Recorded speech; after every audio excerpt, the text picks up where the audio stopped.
Hello, Nasdaq followers, and welcome to a very special episode of Nasdaq Spotlight. Right here in Times Square, we are kicking off Women's History Month, and joining me right here on set is Star Jones, who is principal and co-founder of Instant Impact Group. Thank you so much for joining us. Thank you so much for having me. I feel at home. I've been to the Nasdaq so many times, and MarketSite is always an empowering place, especially when we're highlighting women in business. And what a powerful day indeed. We're going to have you kicking off the keynote here with UN Women in-house. Can you talk to us a little bit about this year's theme and what we're going to be talking about? Well, focused on gender equality and gender empowerment. This is our time. As we look at the 2 decades of work since the Beijing Women's Summit, we see a trajectory towards moving up, but not as fast as we should be. And I think one of the things that I will focus on when I speak a little later is how we get to true diversity, equity, and inclusion when it comes to women.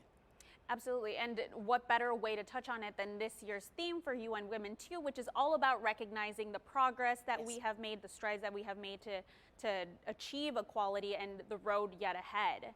So on that note, could you talk to me a little bit about the kind of place that we're in right now, a corporate environment? Women are about 45% of the workforce, a little bit over 45%. Yet we still are at about 5 to 6% of the corporate boards. We still are at about, 22% of the corporate boards and 5 to 6% of CEOs when it comes to the S&P. So when we're looking at the global business, we've made some strides, but not enough, is what I said to you a little bit earlier. The UN is focused on women empowerment principles, and that's really taking corporate America, taking the private sector into the 21st century and acknowledging that half the population has to be treated in a way that is, 1, respectful, but 2, with equity. And women's empowerment starts with a foundation of equal pay for equal work. When we get to equal pay for equal work, then we get to equal decisions in that boardroom. That will increase the numbers. And now these principles that you talked about, they're not something that is just a thought, it's something that's set in stone. And companies have actually signed on to these principles. As mentioned earlier, about 3,000 companies Right, and we need 3,000 more. And we're at Nasdaq, place to bring that number up. So when a company signs up to these principles, what are they signing up to do explicitly? You're signing up to be a part of the movement for the women's empowerment principles. You're signing up to treat women equally when it comes to pay, promotions. You're signing up to make sure that there's a workplace that is diverse and is inclusive. I'm not the spokesperson for the women's empowerment principles, but I live and breathe it every single day. And speaking of, you've spoken plenty about diversity and inclusion in the workplace. Something that has become popularized in the last, say, 10 years is diversity and inclusion reports that are published by companies on a yearly basis. What actually moves the needle here in terms of not only hiring, but also retention? Well, the biggest issue with diversity and inclusion is diversity is the mix. Inclusion is making the mix work. And that's what the D&I reports are showing, that we've got down a lot of the diversity issues. Most companies now have a D&I strategy in place, but it's putting that D&I strategy into action is where the inclusion is going to come in. What you want to do is not just get diverse talent into the door, but you want to bring the diverse culture that they bring into the culture of the corporation. And that is what we're seeing in all of the stats and all of the data. You said that diversity and inclusion has become like a popular phrase over the last few years. Well, let's move that popular phrase to forcible action. And as you think about it, women, every single study of the last decade, every single one has shown that putting women in the C-suite, putting women on boards makes good business sense. This is not just it makes you feel good. Diversity, equity, and inclusion is not just because it's the right thing to do. It's the business savvy and smart thing to do. And when it comes to the bottom line, my dad once said, if it don't make money, it don't make sense. Right. And here at the Nasdaq, making sure women are in part of your entire strategy and action plan in your corporation makes money and makes sense. Absolutely. Do you feel that that's the conversation at the moment? What is the gap that we have here between, making this a conversation about being a good thing to do morally versus it's good business. And you know, it's interesting because my partner and I, when we founded Instant Impact Group, we looked at why D&I had not really moved beyond the conversation in widespread. And what we saw is people are comfortable saying this is something they want to do, but they're not comfortable with how you put that into action. It's very important that these conversations that we're having be actionable items. We call it instant impact intentions, the triple I. What would make it work for you and your company? So it's something as simple as if you do a reception in a room, make sure there's some seats. Why? Not just because people are lazy, but there may be people who are challenged physically, and thus you're incorporating those who are differently abled or disabled into the conversation.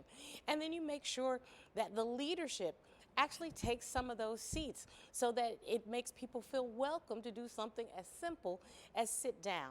When you are inviting people out for lunch, make sure you invite women out to what is perceived as the boys' club lunch. You want to pick a place that is not always the biggest steakhouse in the city. Sometimes you want to make sure there are people who are trying to take care of their health, because you know I believe in a work-life integration, and we want to eat properly. When you are preparing for a luncheon internally in your business, make sure you take into account the diverse cultures that you have throughout your corporation. You see, these are very simple, impactful things that can be done instantly in a company that will be for inclusion purposes. But it is a holistic approach. Absolutely. You're thinking about letting people bring their entire selves to work, which I think is also a very important conversation. 100%. I mean, I've been privileged to be around the world talking about women's empowerment and diversity. I serve on the editorial board of the Women's Forum for the Economy and Society. And we do Women's Forum global meetings across the world. As a matter of fact, we have one coming up in Women's Forum Middle East. We're going to be going into Abu Dhabi, God willing, the virus does not become much more of an impact. And what we do is we like to think of ourselves as the women's version of Davos, because what we're— That sounds impactful. Well, that it's supposed to be impactful, but we're also making sure that men are a part of that mix.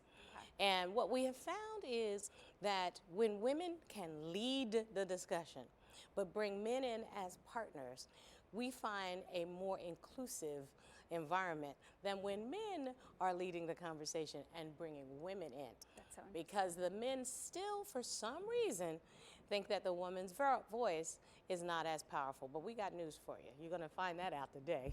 I love that. And you know, talking about partners and partnering with people brings me into my next question, which is about partnering with people that don't look like you. Yes, indeed. I think you can definitely talk to this in many ways. We can slice and dice this question. You recently gave a TED Talk where you said, "This is the whitest room I am in." You were I've ever been in. You'd ever been in. Right. Is it to date? That's it's still the same. I was in Sofia, Bulgaria. Yep. Okay, and I went for TED Talk Bulgaria, and I have to tell you something. You walk into that room and you think, why do they want me, an African American woman, to talk about diversity? And then you realize, because I am the living, breathing embodiment of diversity. You're the person for the job. So I decided to address the elephant in the room, which is one of the things the Instant Impact Group is talking about. We address the elephant in the room. I am a Black American woman standing in a room where everybody looks different than I do. Right. But when I got a chance to meet my hosts and socialize with my hosts and have a conversation with my hosts, it remains one of my favorite places that I have ever been. I love that. The music, the culture, the food, we have far more in common than we have differences. And simply being able to step out of your comfort zone is a way to make other people feel inclusive. And now bringing that back to kind of getting more people in the C-suite and getting more people in the C-level executive positions where you say that there aren't a lot of women, there are not a lot of people of color. What role and what is the importance of partnering with people that don't look like you on both ends? Well, I've always said that you want people, as many people around the table as possible, but not bringing the exact same experience. You know, in my former life, when I got a chance to co-host The View, I loved Barbara's original concept, bringing women together of diverse backgrounds and experiences to the table to have a conversation. Well, I think if corporations approached it with that same sort of foundation, we would start this conversation a bit differently. Because anybody that's around that table that brings something different than you, you're going to learn something from. I've always talked about when I had the opportunity to meet new and different people from different backgrounds or experiences from my own. I'm a Southerner. I was raised in New Jersey, a working class family. Now I'm an attorney, live in the Midwest. I bring all of that to the table.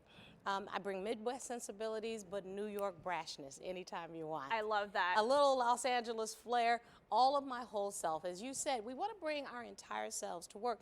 And when you have that, let me tell you what you get. You get more innovation, you get more creativity, and you move the needle. There is no question, and as I started out by talking to you about this, every single study of the last decade has said that adding women to the mix, adding diverse people from racial backgrounds, adding differently abled people or veterans or LGBT community, that diversity mix is what makes businesses grow. What do you say to companies that say they can't find these people? Oh, then they need to stop fishing from the same pond. If you don't want salmon every day for breakfast, lunch, and dinner, go find where other fish are. That's the recruitment piece of this. That's where the deep comes in of diversity and inclusion. You need to go to places where different people are, and don't just take recommendations from the same people internally. Internally, it's good to grow a business from coworkers and team members, but sometimes they're going to bring their like-minded, like selves, went to the colleges they went to the universities they went to, live in the neighborhoods they go to, shop in the same stores they shop in, without just opening their mind to someone over here who doesn't fit into any of those categories. So your first piece of advice is stop fishing from the same pond, and the second piece of advice is go to places that are not on the beaten path in your normal recruitment. One of the best suggestions that I think I received as a consultant was when technology companies are looking for new talent, don't just go to MIT or to Harvard or to Stanford. Go to the HBCUs. Speak to the engineering club. Speak to the computer science department. Speak to those teacher aides who are really moving the needle forward. That's a whole crop of fantastic talent that you have not tapped into that could move a company's bottom line. And Star, I think those are very actionable tips for companies and takeaways. Instant impact intentions. I love it. We want it so that it happens now, not 10 years from now, and you can do it. Star, final question for you here. Being not only a businesswoman, but also an entrepreneur, I would be remiss if I did not mention the incredible growth in this country that we've seen for entrepreneurship for women, and just what we stand to gain from further growth, not only in creation of new businesses, but also investment, right? It could double the global economy at this point, according to a report from Forbes. Talk to us a little bit about your experience being a female entrepreneur and kind of what are the needs to help women entrepreneurs get to the next level? Well, you know, I literally just came back from Rwanda on the creative exchange, talking about bringing diversity in the creative space internationally from the African continent. And one of the things that we all were discussing is the entrepreneurship, the growth, especially when it comes to women of color. In the United States, African American women are the #1 group who are growing businesses. Now, here's one of the issues. For women-owned businesses, a vast majority are still at under $50,000 in revenue a year. So what we really want to focus on is growing the businesses that women have started and founded, so that then they can actually put some more money into marketing their businesses, into promoting their businesses, into communicating what their business's value is. And a lot of that comes from investment, as you pointed out. We have to convince the investment community that banking on women is a good bet. We want to also emphasize that women are just as smart, women are just as thorough, and some would argue when it comes to organizing a business, similar to organizing a household, women got it down to a science. We've all known women leaders and entrepreneurs throughout our entire professional career, but they started with those women who ran our homes, who ran our schools, who ran our churches They and keep our the communities. budgets. They've always been entrepreneurs. It's really wonderful now that we are recognizing that that true innate entrepreneurial spirit, that creativity, is showing up in the global markets. That's fantastic. Well, Star, thank you so much for joining us. I'm really looking forward to your keynote later today, and hopefully we'll have you back at Nasdaq very soon. Always. Thank you very much. Nasdaq followers, thanks so much for joining us on this episode of Nasdaq Spotlight. Stay tuned for more updates coming to you right here for Women's History Month and UN Women Day.